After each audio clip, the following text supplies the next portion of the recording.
¿Cuáles son los enlaces en donde, digamos, se ponen todos los electrones en común? A ese enlace le llamamos enlace metálico. Tenemos todos los átomos, ceden los electrones de valencia, o sea, los electrones que están en la última capa, y de esa manera todos esos electrones se pierden, forman como una nube que va moviéndose alrededor de los diferentes núcleos. Estos son las características de los enlaces metálicos, o lo que se da entre enlaces de átomos de metales. Por eso también tiene determinadas propiedades. Cabe aclarar que todas, estas opciones de ceder, de captar electrones, de compartir, siempre es para poder llegar a la configuración del gas noble más cercano. ¿Qué significa esto? Una vez que tengan la configuración del gas noble, significa que son bien estables. Entonces, de esa manera, si tiene más electrones en la última capa pero no llega a completarla, va a tender a perderlos si tiene poquitos, o a tomar algunos para completar ese nivel, y de esa manera adquieren la configuración del gas noble. En el caso del berilio, lo más probable, o sea, lo que va a pasar es que el berilio va a perder los dos electrones para llegar a formar la configuración electrónica del helio. Bien, ¿cuáles son las características de unas sustancias metálicas, o de las sustancias que tienen enlaces metálicos? Bueno, elevado puntos de fusión y ebullición, insolubles en agua. Imagínense una barra de hierro, el mango de una sartén, el mango metálico de una sartén, ¿sí? Conducen la electricidad incluso en estado sólido. Los cables eléctricos son metales y que conducen la electricidad estando en estado sólido. La conductividad es mayor a bajas temperaturas. Pueden deformarse sin romperse, por eso los cables uno los puede doblar y no se rompen. Ahora, si uno juega con el cable, lo dobla, lo endereza, llega un momento en que vamos a terminar rompiéndolo, pero básicamente podemos doblarlo. Si yo tengo un pedazo de madera, lo quiero doblar, lo más probable es que se rompa.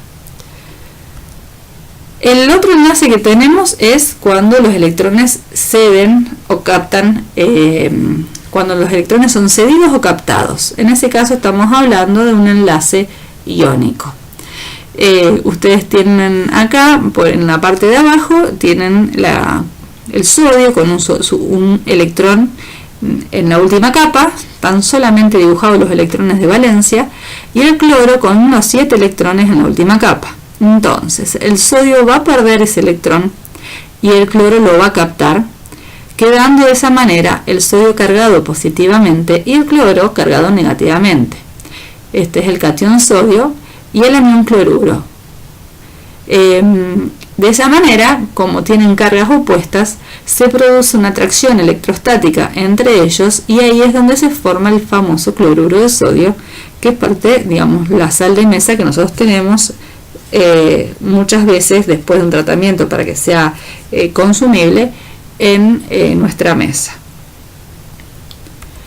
Las propiedades de un enlace, de los compuestos que tienen enlaces iónicos, son también son sólidos de elevado punto de fusión y ebullición, lo mismo que en el caso del metálico. En este caso son solubles en disolventes polares, como por ejemplo el agua. Si yo pongo sal en agua, se me disuelve y me queda el agua salada. La mayoría son insolubles en disolventes apolares, como un benceno o un hexano. Nosotros en la vida cotidiana muchas veces no tenemos este tipo de solventes, pero sí los trabajamos mucho en laboratorio. Las sustancias iónicas conducen la electricidad en estado líquido. Entonces, si yo pongo el agua, le agrego sal, voy a estar, digamos, y veo de hacer un circuito con ese agua salada, lo más probable es que yo tenga, en ese caso, pueda circular corriente eléctrica en esa solución, ¿sí? ¿Por qué? Porque están formadas por iones, que son partículas cargadas, y esos iones tienen movilidad. Entonces, cuando yo pongo una carga, voy a tener polos, y con eso voy a poder generar un movimiento de electrones y de iones. Pero si yo tengo sal pura en estado sólido, no se van a poder mover muy libremente porque están unidos, el sodio y el cloro. Entonces de esa manera no va a haber grandes corrientes eléctricas, prácticamente los podemos considerar nulas. Y si yo quisiera deformar un pedazo grande de sal, por ejemplo, lo más probable es que se me rompa, o sea, son muy frágiles. Esa es la diferencia del caso de los metálicos, que eran bien, podíamos deformarlos. El otro enlace que tenemos es el enlace covalente. En este caso ya no se comparten, sino ya no se ceden y se captan, sino que se comparten. Entonces, lo que hacemos es como que ponemos a disposición los electrones y no los suelto, sino que nos damos la mano, se dan la mano y siguen caminando juntos, ¿sí? Entonces no hay iones en este tipo de compuestos porque no se pierden, se están compartiendo, o sea que el átomo sigue manteniendo sus electrones. Eso es una diferencia muy importante a tener en cuenta entre el enlace iónico y el enlace covalente. Entonces, de enlace covalente habíamos dicho que podíamos tener dos casos. En el caso del enlace covalente polar, ¿qué significa? Que la diferencia de electronegatividad entre esos átomos es bastante grande, no tanto como el iónico, tenía que ser menor a 2, si lo recuerdan. Entonces los electrones se comparten, pero van a estar más cerquita del átomo que es más electronegativo. Acá tenemos un ejemplo en el dibujito del agua, en donde tenemos, en este caso, se están compartiendo los electrones de la última capa de valencia del oxígeno, y el hidrógeno, que es el verde, que tiene un solo electrón, también lo comparte. En el dibujito de arriba, que parece una nube que sube y baja, es la nube electrónica que está más cerca, ¿sí?, del átomo, que es más electronegativo.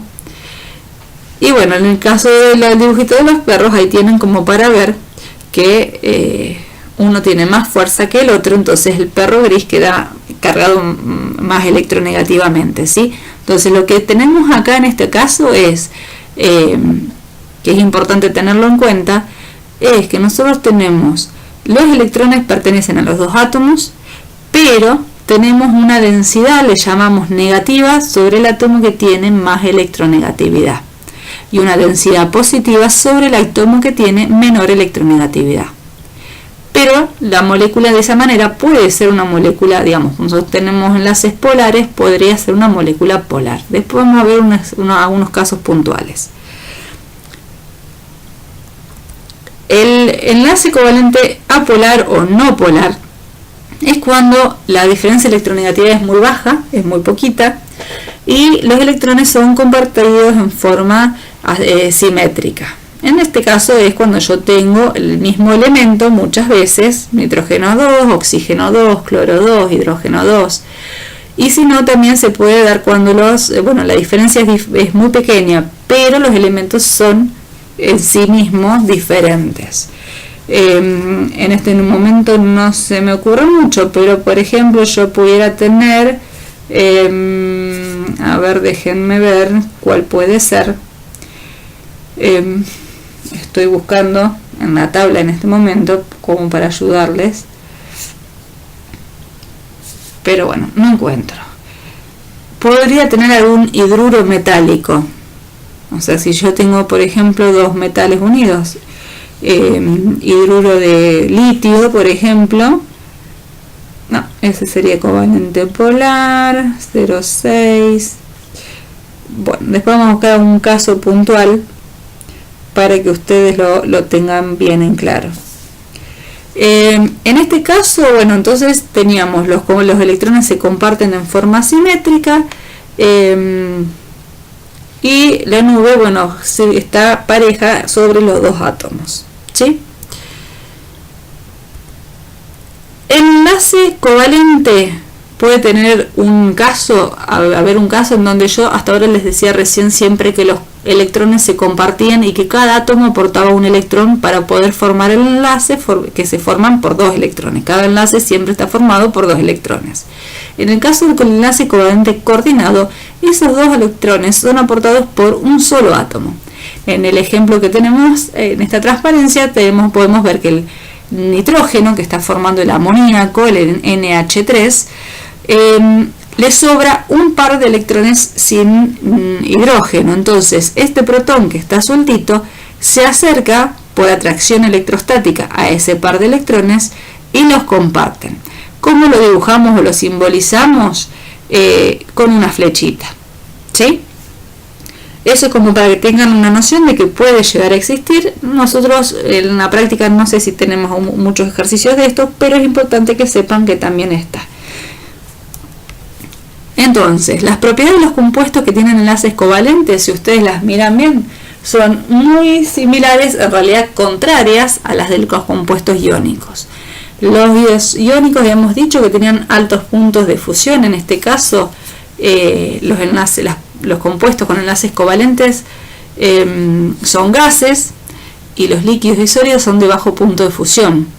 La mayoría son insolubles en disolventes polares, pero solubles en solventes apolares. Cuando están fundidos no conducen electricidad, eso es obvio. ¿Por qué?